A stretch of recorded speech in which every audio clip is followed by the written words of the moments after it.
Digital payment के बढ़ते इस्तेमाल के साथ बढ़ रहे फ्रॉड मामलों के बीच आरबीआई ने ग्राहकों की सुरक्षा के लिए बड़ा कदम उठाया है। आरबीआई ने डिजिटल फ्रॉड से जुड़े मामलों में ग्राहकों को राहत देने के लिए एक ड्राफ्ट गाइडलाइन जारी की है। इस प्रस्ताव के तहत छोटे डिजिटल फ्रॉड के मामलों में ग्राहकों को मुआवजा देने की व्यवस्था की गई है। और इस खबर पर हमारे साथ मौजूद है हमारी संवाददाता एकता सूरी। बताइए एकता, विस्तार से क्या खबर है?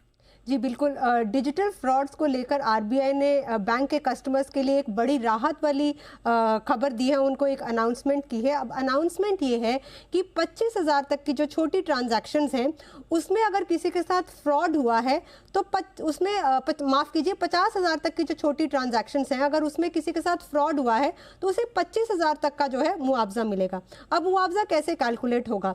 अगर मुआवजा जो है 25,000 रुपया या फिर फ्रॉड में जो रकम खोई गई है उसका 85%, जो भी कम है ग्राहक को बतौर मुआवजा मिलेगा। लेकिन यहाँ पर गौर करने वाली बात यह है कि ये मुआवजा जो है लाइफ टाइम सिर्फ एक ही बार मिलेगा, प्रोवाइडेड ग्राहक ने अपने फ्रॉड की जानकारी बैंक या फिर साइबर क्राइम वेबसाइट या फिर 1930 पर 5 दिनों के अंदर दी है। अब अगर लेजिट फ्रॉड हुआ है तो ही उसे मुआवजा मिलेगा, और अगर हर बार फ्रॉड हुआ है दूसरी तीसरी बार भी तो उसे दूसरी तीसरी बार मुआवजा नहीं मिलेगा। फ्रॉड हुआ है या ग्राहक झूठ बोल रहा है ये कार्रवाई जो है बैंक करेगा। यहाँ पर क्या देखा जाएगा कि अगर किसी कस्टमर के साथ फ्रॉड कैसे कंसिडर किया जाएगा कि वो फ्रॉड है। जैसे कि अगर किसी ने नकली बैंक की वेबसाइट बनाई है, उसे डरा धमका कर उसका OTP लिया गया है, या फिर वो किसी इन्वेस्टमेंट स्कैम का हिस्सा बन गया है, किसी KYC या फिर जॉब स्कैम का हिस्सा बन गया है, तो यहाँ पर उसे लेजिट फ्रॉड माना जा रहा है। कब उसे एक ग्राहक को अगर उसके साथ फ्रॉड हुआ है तो उसका वो फ्रॉड नहीं कंसिडर किया जाएगा। मसलन उसे बैंक ने बोला भी है कि ये एक फ्रॉडुलेंट ट्रांजैक्शन दिख रही है, लेकिन फिर भी बैंक की बात सुनी अनसुनी करके उसने अपना OTP शेयर कर दिया है, या फिर उसने अपनी OTP कार्ड की डिटेल्स, बैंक की डिटेल्स कहीं लिख कर रखी थी, वो किसी के हाथ लग गई हैं, तो भी उसे ना मुआवजा मिलेगा ना ही उसे कभी कोई कॉम्पनसेशन मिलेगी और उसे वो पूरा नुकसान झेलना पड़ेगा। या फिर उसने OTP शेयर कर दिया है किसी के साथ और उसको मालूम है कि उसने ज़्यादा ध्यान नहीं दिया, जल्दी जल्दी में शेयर कर दिया है, ऑथेंटिकेट भी हुई है ट्रांजैक्शन, उसको भी उसने अप्रूवल दे दिया है, तो ऐसे मामलों में उसे कोई मुआवजा नहीं मिलेगा।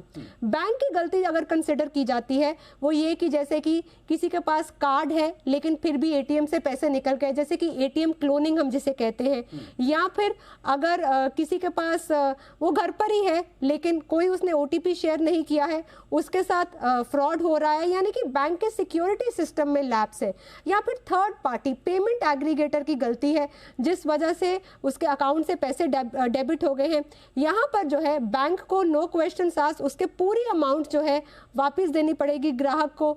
और साथ ही साथ कोई वो फीस नहीं चार्ज कर सकता बैंक, कोई ब्याज नहीं चार्ज कर सकता बैंक। तो यहाँ पर बैंक की गलती है, ग्राहक की गलती पर कोई मुआवजा नहीं मिलेगा।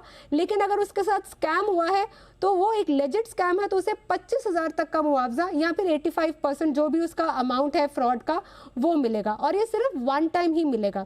अब अगर आप सोचें कि आपके साथ कल परसों कोई फ्रॉड हो गया और आपको ये मुआवजा मिल जाएगा, ऐसा नहीं है। 1 जुलाई 2026 से जितनी भी ट्रांजैक्शंस हो रही हैं सिर्फ उन पर ये जो है नए नियम जो हैं वो लागू होंगे। और यहाँ पर RBI कहता है कि आपको अगर एक बार मुआवजा दिया गया है तो आप अपनी गलती से सीखें, ऐसा नहीं कि बार बार आप एक्सपेक्ट करें कि आपके साथ फ्रॉड हो रहा है और आपको मुआवजा मिलेगा।